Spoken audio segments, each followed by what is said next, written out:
And we're going to sing an original song that, interestingly enough, was written by no one. Hit it!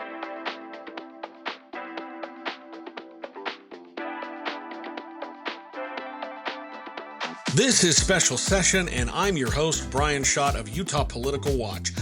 I have to apologize. There was no episode last week. I'm sorry for that. I was waylaid by my lawsuit against the Utah State Legislature for denying me a press pass. Last week, 2 legislative staffers had to sit for sworn depositions in the case. I did the same thing last month for my deposition. I can't really talk about what happened in the deposition just yet, but I will say that some of the answers that they provided were kind of eyebrow-raising.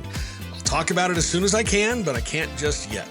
That's what they call in the business a tease. I did get a nice note from one of the listeners that I want to share here, sort of a testimony, if you will, and I won't identify them by name, but they write, driving to Snow Basin this morning with my 8-year-old, and I told her we're going to listen to a political podcast as we drove. She said, not the Hinckley Report, it's so dry. And he replied, no, it's the Brian Schott one. And she replied, oh good, he's funny. So, this podcast, 8-year-old approved. If you have nice things to say to me or want to drop me some hate mail, you'll find my email in the show notes. Feel free to reach out anytime. I'd love to hear from you. Okay, enough of that stuff. Let's get to the news stories from the last week.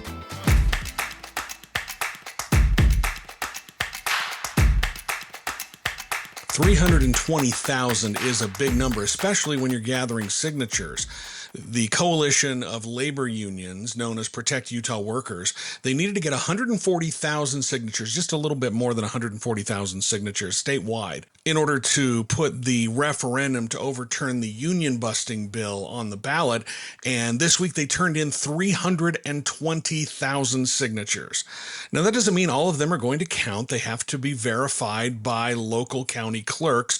Everyone has to be a registered voter, and the signatures need to match. But that 320,000 number is a big number. They also have a couple of other thresholds they have to hit in order to make sure that they get on the ballot. They have to get signatures from 8% of voters in 15 of the state's 29 Senate districts. That's a pretty high threshold to meet. And the reason lawmakers say they did it is to make sure that support for overturning a law through a referendum has a broad support across the state. But the real reason they did it is because that's a very hard thing to do, and it makes it harder to put a referendum on the ballot. So the signatures all have to be verified by the county clerks and the lieutenant governor. And then everyone who signed the petition, all of those valid signatures, their names are going to be put online. And we'll see an effort, probably a well-funded effort, to get people to take their name off of the petition, to a signature rescission effort. It's happened before, but it wasn't really for a referendum. It was more for a ballot initiative. Back in 2018, the Count My Vote ballot initiative, which would have gotten rid of Utah's caucus and convention system, they qualified for the ballot. They got enough signatures for the ballot, but opponents had a rescission effort, and they were able to get enough people to remove their signatures from the ballot in a couple of Senate districts in order to make it so it didn't qualify. So this is not out of the woods yet, but that 320,000 is still a very big number, and it sends a message to Utah lawmakers that shows wide opposition to the law that they passed, which was HB 267. And that bill, if you'll remember, the union busting bill, it removed or eliminated the right of public workers in the state to collectively bargain for wages and working conditions.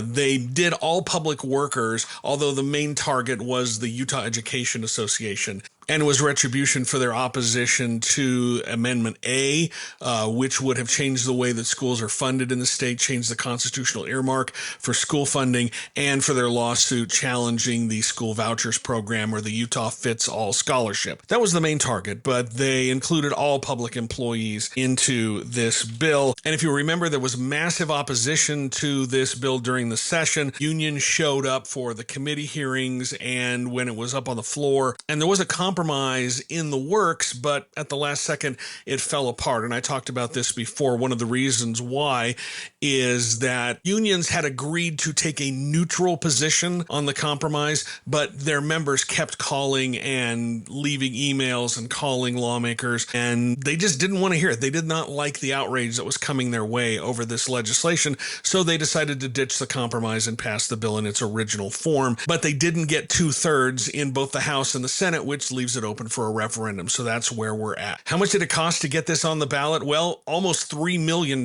so far. I went and looked at some of the donations, and national unions, local unions poured in, as of last week, $2.6 million into the effort. Now, some of that was through in-kind donations, but a lot of union workers from outside of Utah joined the effort. The National Education Association and 13 different state-level teachers unions sent people here to work or provided remote assistance from staffers. They traveled from Hawaii, Ohio, Pennsylvania, Maryland. The National Education Association is the biggest contributor to the referendum push. They donated more than $1.8 million to this effort, and that was as of last week. I haven't looked at the latest updated numbers. $1.5 million of that went directly to the signature effort. They did a $500,000 down payment for the professional signature gathering firm to go out and get these signatures, and then the balance was just a little over $1 million. Other national unions kicked in some money as well. The American Federation of State, County, and Municipal Employees, known as AFSCME, they put in $250,000. There was $10,000 from the International Brotherhood of Electric Workers, and we saw a lot of branches of the Utah Education Association get involved with time and some donations, and then there were other unions that got involved. But this is not over yet. Now that the signatures have been gathered, then the effort to try and invalidate or remove enough of those signatures to keep this from qualifying is underway. So we're not out of the woods yet, but 320,000 signatures is a significant number. They think that may be the highest number of signatures ever gathered for a referendum, and they're probably right.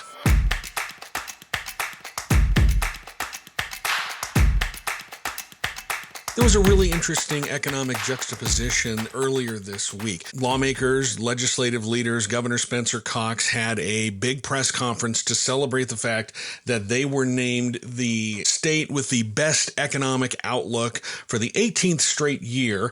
That ranking came from the American Legislative Exchange Council, also known as ALEC. ALEC is one of the most influential conservative groups in the country. One of the things that they do, if you're unfamiliar with this group, is they create model legislation that lawmakers then run in their home legislatures around the country. In fact, in 2019, there was an investigation by a number of news outlets, and they found out that at least 10,000 bills were copied from ALEC's model legislation, were introduced nationwide over an 8-year period, and more than 2,100 of those were signed into law, and that happens here all the time. Utah, there's big supporters of ALEC. Senate President Stuart Adams is on their board of directors. They had their annual meeting here in Utah back in the summer of 2021. So the ranking came in their rich states, poor states report, and Utah had the best economic outlook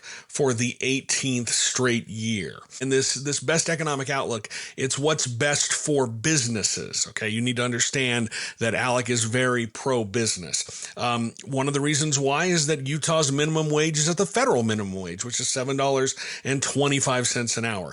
Utah is a right-to-work state, meaning that workers cannot be required to join a union as part of their employment or as a requirement for employment. In fact, ALEC praised the union-busting bill, the HB 267, that lawmakers passed earlier this year. We just talked about it as part of the referendum effort. So those are some of the reasons why Utah is ranked so high as the best economic outlook. But at that very same event, Governor Spencer Cox said that he has instructed state agencies to start planning for a possible recession in case there is an economic downturn. And why is that? Well, it's because of President Donald Trump's tariffs that came on Liberation Day that have just thrown the market and the world economy into chaos right now. Now, Cox did not say that those tariffs were one of the reasons why they were looking at a recession, but if you look at all of the economic indicators and the predictions, you see the big banks, you see JP Morgan,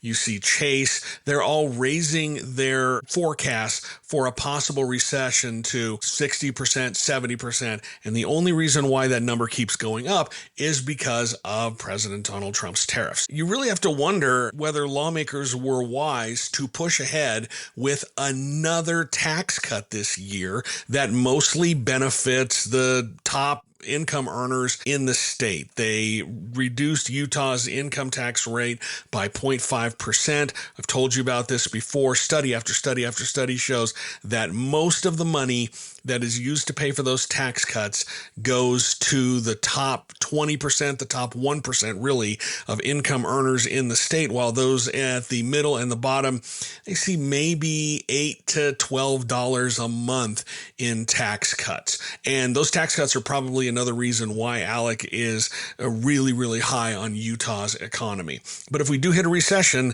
you're going to have to wonder whether or not that was the best move, whether it was wise. You hear lawmakers all the time talking about how Utah's the best managed state in the union. If we have to have a special session and start cutting budgets, a lot of people are going to be pointing at that tax cut, whether fair or not, and saying, was that really the best thing to do? Because you have to remember that income taxes can only pay for public education, higher education, and some social services.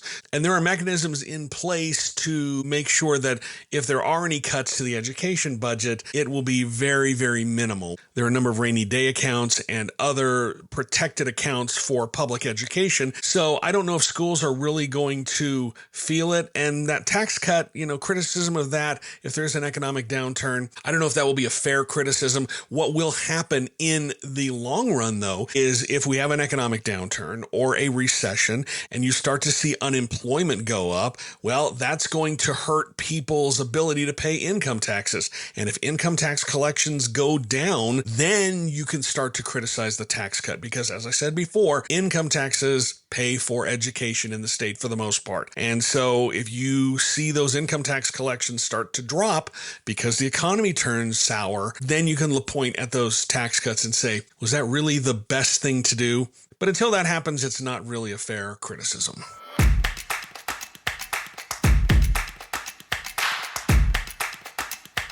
I reported on Thursday that Utah freshman Congressman Mike Kennedy was part of a Republican congressional delegation that visited El Salvador and the notorious Secot prison where the Maryland man who was wrongfully deported is being held. And that visit came just one day before Democratic Senator Chris Van Hollen visited the country and was blocked from trying to meet with Kilmar Abrego Garcia. Nobody knows if he's alive or not. The Trump administration has been ordered to facilitate his return by the Supreme Court, but they're refusing, arguing that he has alleged ties to criminal gangs, although there's really not a lot of proof to support that contention. I reached out to Kennedy's office to get comment or chat with him about the visit. They did not return those requests, but I did find a picture of him online along with the rest of the U.S. delegation meeting at the U.S. Embassy in El Salvador. This is the same trip, and I don't know if you saw these pictures, but this is the same trip where one of the other people involved in it, that's Republican Representative Riley Moore from West Virginia, he posted selfies from inside the Secot prison, giving the double thumbs up pose in front of these cells filled with hundreds of inmates. The brutal conditions for prisoners inside of Secot has earned it the nickname of Hell on Earth. That holds up to 40,000 prisoners, and there are reports that they're looking to double that capacity. This is a really, really brutal prison, and there is at least one person from America, Kilmar Abrego Garcia, who came to this country fleeing gangs who wanted to kill him. He was given protected status, but the Trump administration deported him in what they admit was a clerical error, but even though they say it was a mistake, they're refusing to do anything to return him to the United States or get him out of that prison. But At least one Utah member of Congress, Representative Mike Kennedy, has been inside CCOT, and as of Thursday afternoon, he's not talking about it yet.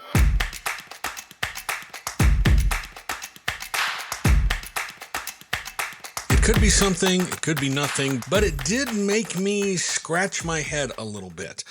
I reported this week that former Utah representative and now Fox News host Jason Chaffetz took the remaining $130,000 he had in his federal leadership PAC and moved it into a state-level PAC. His federal PAC was called American Victory, and he moved all that money into the Utah Victory PAC. Chaffetz's reasoning behind the move is that it's simply a cost-cutting measure. He has to file financial disclosures both for the federal PAC and for the local PAC, and moving it all into one PAC makes some sense because then he only has to file one thing and pay accountants for one organization. But there are some advantages for him to do this and a few drawbacks as well.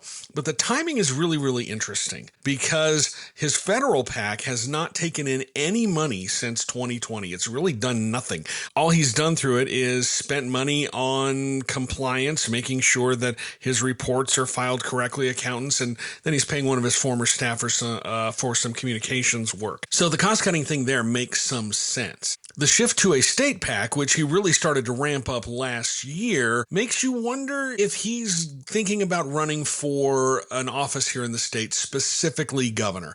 Chaffetz loves to flirt with the idea of running for governor. He was mentioned as someone who was eyeing it in 2020 and then again in 2024. That makes some sense. He started his political career running the campaign of John Huntsman Jr. when he first ran for governor, and then he was his first chief of staff before he left to go run for Congress when he defeated Chris Cannon. The advantage of moving to a state PAC for Chaffetz allows him to take unlimited donations into that entity. A federal PAC, you're limited to a $5,000 donation from an individual. In Utah, there are no limits. You can give however much you want to whoever you want. In fact, last year, he pulled in some pretty big donations. He got $20,000 from George Glass, who was the ambassador to Portugal in the first Trump administration, and now he is Trump's nominee to be ambassador to Japan. That's a $20,000 donation. He got another $20,000 from David Lisenby, who started the For Life Research MLM, $10,000 from Kevin Pritchett, who owns King's Camo here in Utah, and Trump's former national security advisor, Robert O'Brien, chipped in $5,000. That's all last year. And he's given out some money to local Republican candidates, which is one of the main reasons why you have a PAC. Although, as I said, most of the money he's been spending over the past few years has been on administrative costs. During the 2024 cycle, he gave just $5,000 total to Utah's congressional delegation through his federal PAC. $5,000 overall. Senator Mike Lee got the most at $2,000, and he wasn't even up for election. In fact, the only person he did not give money to was Blake Moore. The state PAC gave about $4,700 to various state and local candidates and some local county Republican parties. So Chaffetz can raise a lot more money from less people through the state PAC. And he'll still be able to donate to federal candidates using his state PAC. The limits of what he can give will still apply, but he can take in more money. And if he pulls the trigger and decides to run for governor in 2028, he can take that money and then transfer it over to a campaign account. So there's not a lot of downside. The only negative for him is this would take a federal run for him off the table. When he was in the House, he mused about possibly running for U.S. Senate when Orrin Hatch retired. That never happened. Moving his money from the federal PAC to the state PAC means he would have to start over if he wanted to run for a federal office, because you cannot take state money and transfer it to a federal campaign account, but you can take federal money and transfer it to a state account here in Utah, so it can flow only one way. Now, Chaffetz might have a hard time running for governor. If you remember, in 2017, he had just won re-election, and then he shocked everybody by announcing that he was stepping down, that he was retiring. He ended up getting a job with Fox News, and I ran into him earlier this year at the Salt Lake County Republican Convention, and he's got a great gig. That is a really good gig. He was a little bit haggard because he said he had to get up early in the morning for a Fox News hit, but It's a pretty great gig. He's on Fox News. He's authored some best-selling books. He hosts a podcast that's actually pretty good. I've listened to a number of episodes, and it's not a bad show. So you have to wonder why he would want to run, and he would have a hard time convincing voters that he wouldn't quit on them again, because he did quit in 2017, triggered the first special election in the state in almost 100 years. That was one that was won by then Provo Mayor John Curtis, who went into Congress, and now Curtis is in the U.S. Senate. So that's a big hurdle, and I don't know if Chaffetz would do that, but at least he made a move that makes running for governor in 2028 at least a little more likely. You'll remember Governor Spencer Cox said he's not going to run for re-election in 2028, so this will be his last term in the governor's mansion. It's going to be an open race, and the Republican primary race for the nomination could be a knockdown dragout. There are a lot of people looking at it. We know that Phil Lyman says he's going to run again. It's pretty clear that House Speaker Mike Schultz is planning on running for governor in 2028. Chaffetz gets in the race. That would be an interesting addition. And then you'll see a few other people you're not even thinking of try to jump in. So 2028 is going to be a wild election year here in the state with an open governor's race. Could we see Chaffetz? I don't know, but this move made it at least a little more likely.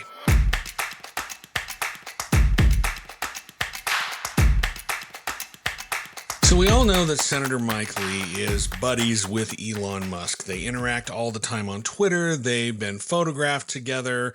They've spent some time together. Senator Mike Lee, when he launched his based Mike Lee Twitter account back in 2022, he spent a lot of time tweeting at Elon Musk, just hoping to get his attention. He finally did. Lee and Musk, I don't know how much they actually hang out, but they interact online all the time. And that's why I wanted to talk about this story. There was an article in the Wall Street Journal this week. I don't know if you saw it, but it is super gross. The headline is, "The Tactics Elon Musk Uses to Manage His, quote, Legion of Babies and Their Mother." And I felt like I needed to take a shower after this story. We all know that Musk has at least 14 children with 4 women. That includes the pop musician Grimes. There's Siobhan Zillis, who was an executive at his brain chip implant company Neuralink. The most recent one was conservative influencer Ashley St. Clair. But this article says that there are people close to Musk who believe the true number of his children is much higher than we even know. And in this article, it talks about how Musk basically uses X/Twitter, the social media platform that he turned into a cesspool, in order to approach women and ask them if they would like to have his babies. This article is just all kinds of gross. Musk refers to his offspring as a legion, which is a reference to the ancient military units that could be thousands of soldiers. When Musk was dating St. Clair, he wanted to have as many babies as quickly as possible, so he suggests they hired surrogates so that they could have more babies together as quick as possible. In fact, one of the text messages the Wall Street Journal saw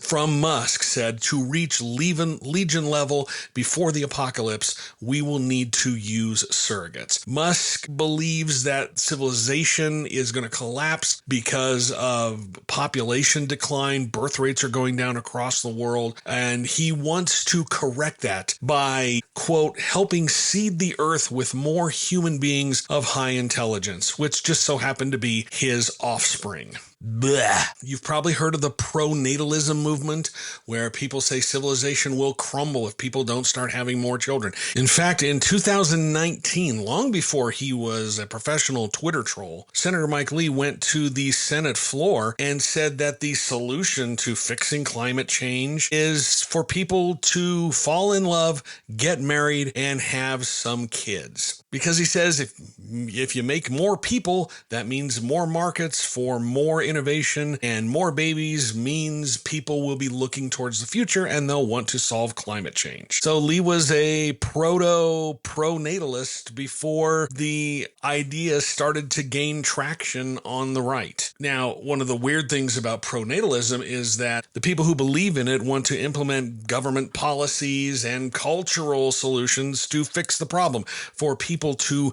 have more babies. Of course, that doesn't mean anything like, making it so people can afford homes or reducing the risks of climate change. No, none of that is what we really want to do. We just want to find ways to have more kids. In one part of this article, it talks about how there was a cryptocurrency influencer named Tiffany Fong, and she was covering the downfall of crypto tycoon Sam Bankman-Fried when Musk started liking and replying to her posts on Twitter.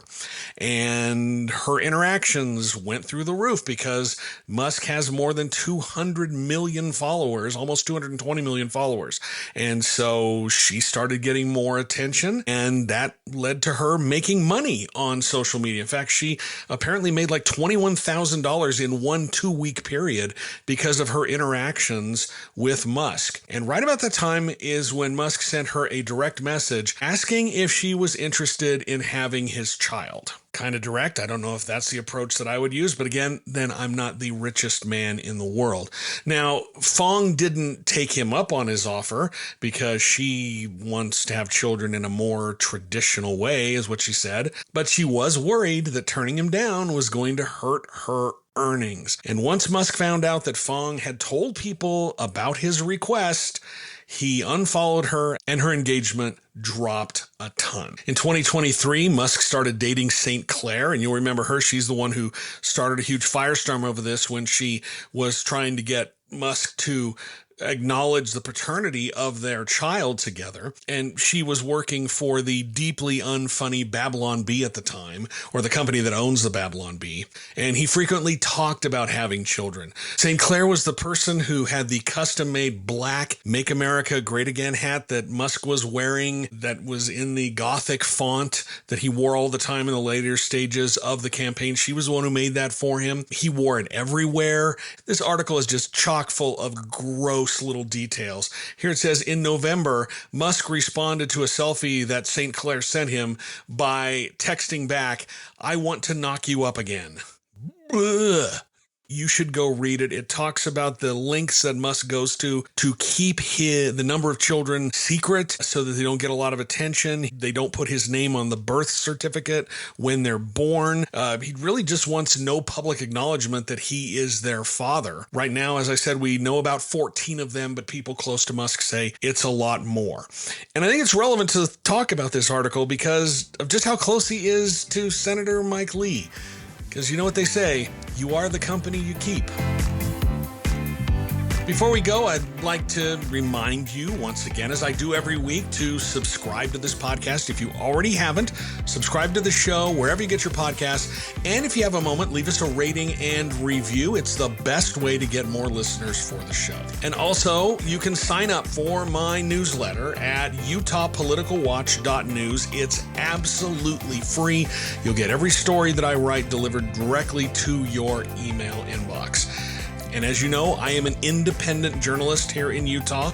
My boss is you. My boss is my subscribers. And you can support this work by becoming one of those paid subscribers. It's as little as $5 a month. I've mentioned it before, but this work takes time and resources.